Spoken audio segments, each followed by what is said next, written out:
rhythm of the numbers ticking by. The stock market distills a basic economic principle, one that Azer had figured out how to exploit.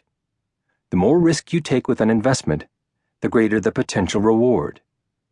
If there's a chance that a single piece of news could send a stock plunging, investors expect greater possible profit for exposing themselves to those potential losses. A sure, predictable thing, like a municipal bond, meanwhile, typically returns very little. There's no reward without risk. It is one of the central tenets of investing. Azer, however, found an intriguing loophole in this mechanism, where the two elements had fallen out of sync. It involved stock options. The market for options at the time was far less crowded than regular stock trading, and in many ways more attractive. Options are contracts that allow a person to either buy or sell shares of stock at a fixed price before a specific date in the future. A put represents the right to sell shares of stock, which means that the owner of a put will benefit if the stock price drops, allowing him or her to sell the underlying shares at the agreed-upon higher price. Calls are the opposite, granting the holder the right to buy a particular stock at a specific price on or before the expiration date, so the owner of the call will benefit if the stock rises, as the option contract allows him or her to buy it for less than it would cost on the open market, yielding an instantaneous profit. Investors sometimes use options as a way to hedge a stock position they already have. At Gruntle, Azer had implemented a strategy called option arbitrage. There was a precise mathematical relationship dictating how the price of the option should change relative to the price of the underlying stock. Theoretically, in a perfect market, the price of a put option, the price of a call option, and the price at which the stock was trading would be in alignment.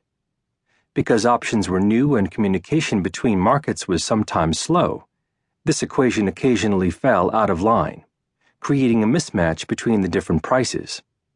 By buying and selling the options on one exchange and the stock on another, for example, a clever trader could pocket the difference.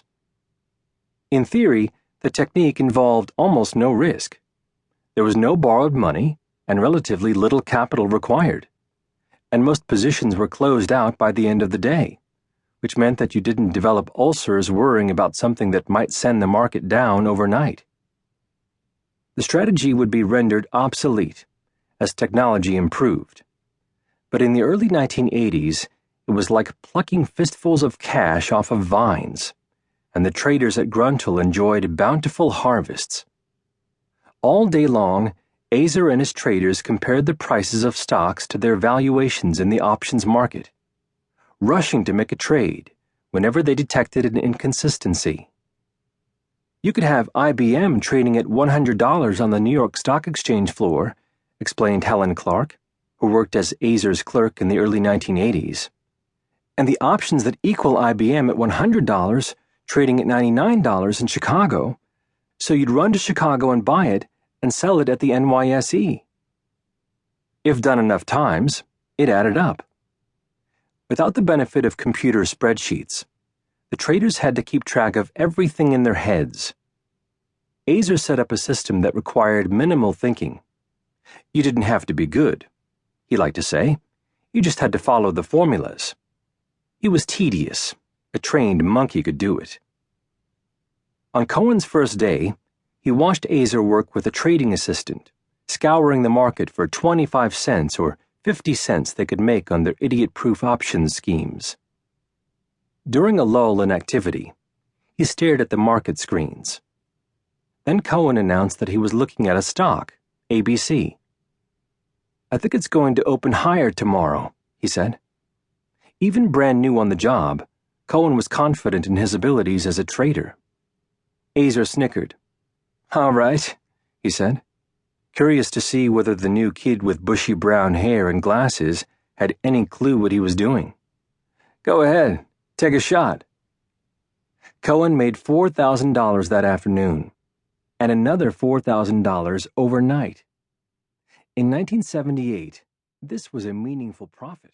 To keep listening to this audiobook, I've left you a link in the description so you can do it, at no cost thanks to Audible's 30-day free trial.